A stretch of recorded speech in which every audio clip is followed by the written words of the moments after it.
Okay, we're taking a look at lesson 7 here, and lesson 7 has a little more to do with slope and equations of lines. Specifically, we're going to be looking at three things in lesson 7. First thing is going to be trying to find the equation if you're given a slope and you're given 1 point on the line. The second thing is going to be looking at an equation if you're not given the slope, you're just given 2 points on the line. And then the third thing is going to be graphing just using the equation. So let's start off with number 1. So number 1 says we're going to give you an equation. So we're going to try to find the equation. And the biggest thing to remember is whenever you're asked for equation, you need it in the form y equals mx plus b. Your job here is only to figure out two things. You need to figure out what the m is and what the b is. The y and the x always stay there. So you need to figure out what's my slope, what's my y-intercept.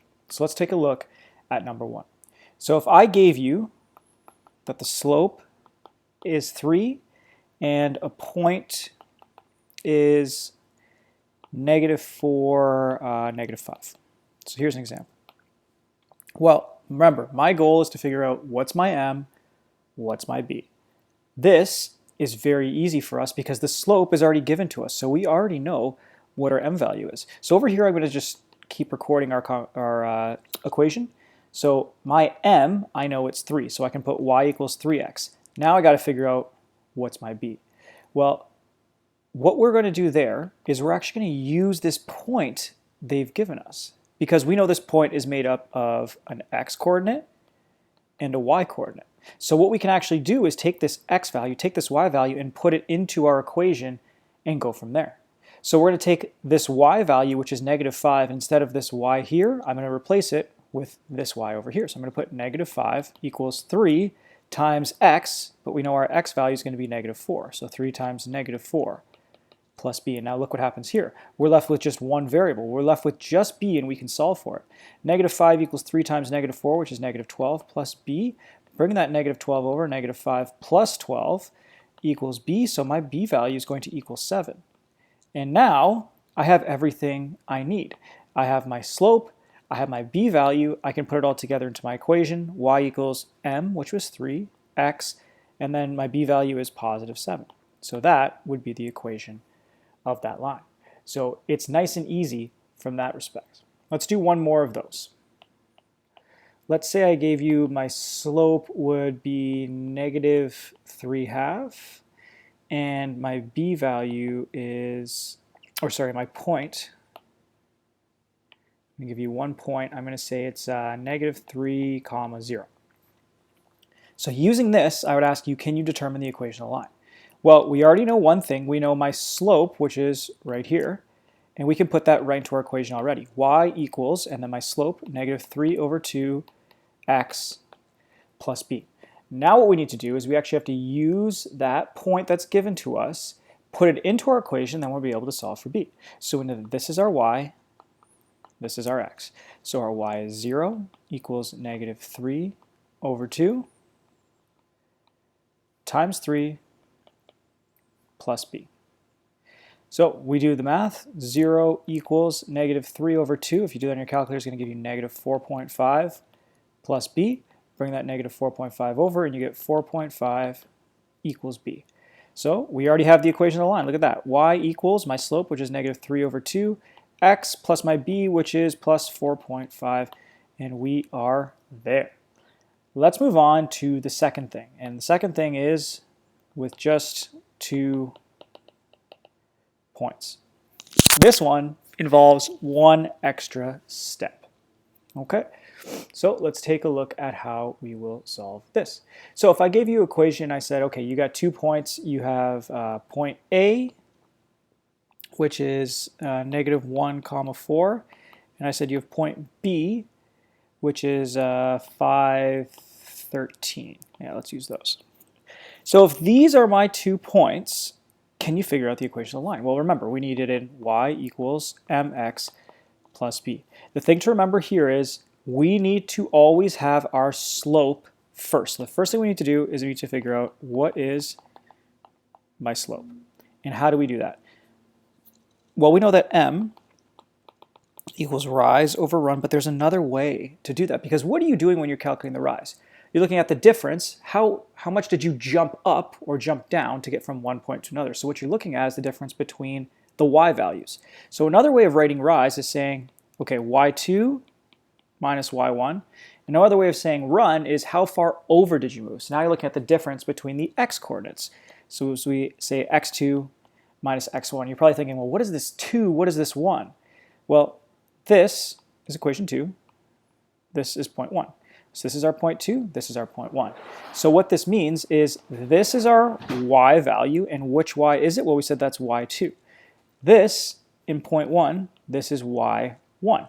Makes sense. And for this is my x point. And which x point is it? Well, it's part of point 2, so it would be x2. And this would be x1 because it's part of point 1. So once we have that, it's nice and easy. We just need to put it into our formula. So y2 minus y1, so y2 is 13, y1 is 4, so 13 minus 4, divided by x2, which is 5, minus, and then x1, which is negative 1. Now, if you did this on your calculator right away, you would not get the right answer because it's going to do the division before it does any of this subtraction. So what you need to do is first do the top, then do the bottom, then put it in your calculator. So you can put this in your calculator, 13 minus 4, it's going to give you 9. And then divide it by 5 minus negative 1, and your calculator is going to give you 6. Then you can do your division. 9 divided by 6 is going to give me a value of 1.5. Now that I have my slope, I can move on to calculating my y-intercept, and we just did that above. We just looked at a bunch of examples where if I had my slope and a point, I could find my y-intercept. Well, now I actually have 2 points that I can choose from. I can pick either one that I'd like. So it doesn't matter which point, they're both going to give me the exact same answer. I'll just pick A, and we'll go from there. So I know my equation, y equals mx plus b. Well, I know a little bit more now because I know that my slope, m, is 1.5. So I have y equals 1.5x plus b. So I'm going to put point 1 in there, and point 1, the y value of point 1 is 4. Equals 1.5 times x, which is negative 1, plus b. So all I did there is I just substituted this into my equation, and now I can solve for b. So 4 equals 1.5 times negative 1, that's negative 1.5 plus b. Bring that negative 1.5 over, and you're going to get 4 plus 1.5 equals b, and you get 5.5 equals b. So what that means is my equation of my line equals y equals m, which is 1.5, x, and my b value is positive 5.5, plus 5.5. Perfect. So that's a little bit complicated. We're going to do one more of those to make sure we're all on the same page. So let's do this one. We're going to take a look at point x, which is negative 9 and 0, and point y, which is 3, negative 8. Now, right away, I'm going to ask you the equation of the line. You need to figure out, okay, I need to figure out what my m is. And I know it's rise over run, or y2 minus y1 over x2 minus x1. And just like before, we're going to label the first point as point 1, the second point is point 2. And then we can go and draw a little more things in here. So this is the y value of point 1. This is the x value of point 1. This is the y value of point 2. This is the x value of point 2. Now that we have all this information, we're able to put it into our formula and make it happen. Negative 8 minus 0 divided by x2, and that would be 3, minus x1, which is negative 9. And we get negative 8 divided by 3 minus negative 9, which is 12. And if we went and reduced it, you can either leave it as a fraction if you want. I always just find it a little easier to put it in a decimal. So negative 0.67 would be my slope. So now I'm going to take this value, put it into my equation, y equals negative 0.67x plus b, and I can choose either point that I'd like to solve for this. So I'll just choose point 1 again.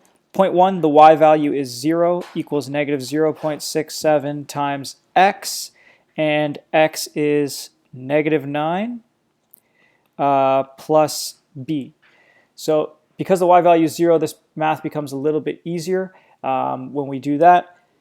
So 0 equals negative 0.67 times negative 9. That gives you a value of positive 6 plus b. Bring that 6 over and you get negative 6 equals b. So now when I go to write my equation, my y equals m, which was negative 0.67, times x, plus b. Well, now it's actually negative 6. So I'm going to put minus 6 for my v value. And that would be the equation of that line. Okay? Now let's say I had any equation. This is the last thing we're going to look at, which is graphing. If I had equation y equals 2x plus 3, and I said graph it, you should be able to put that thing on a graph. And there's two ways that I'm going to show you to make that happen. The first way, which is quicker but probably not as accurate, is to count. So if you look at this equation, we know right away this positive 3. Well, what does this positive 3 means? This is our b value or our y-intercept. So if this is my graph, 0, 1, 2, 3, 1, 2, 3, I know that the graph has to go through this point, has to go through my y-intercept. And what else do I know about this? Well, I know that because it says 2x, my slope is positive 2, which means my rise over run equals 2 over 1, because it equals 2. So that means every time I rise 2 points, I have to go over 1. So I'm going to go up 2 to 5, I'm going to go over to 1, and I could keep doing that. 6, 7, and I'll go over 2, and I'll go over 1. And every point that you would draw would end up directly on that line. So that's one way of graphing. That's a very quick way, but a lot of people prefer what we call the table of values. So let's take a look at our table of values. So if I have that exact same line, y equals 2x plus 3, I can make a table of values, and normally I like making them with the exact same 4 things. 0, 1, 2, 3. So I'm going to put those into my equation just like I've shown you before. Y equals 2 times 0 plus 3. Well, that's going to give me a value of 3. Y equals 2 times 1 plus 3, and that's going to give me a value of 5. And then if I kept going, I'd get a value of 7 and a value of 9. So all I've done there is I just started plugging in those x values into the equation, solving for y, and then I can plot it. So if I plot it, 0, 1, 2, 3, yeah, right there, go over, and you'll see that my graph is going to look exactly the same. So when I ask you to graph, you can use this quick method that I showed you first, or if you're very particular and you want to make sure you're getting this right, I would recommend using this way. It's just a little bit easier. It might take you a little bit longer, but you're always going to get the right answer. Okay, make sure you are doing your homework, doing your quizzes, and asking if you do have any questions.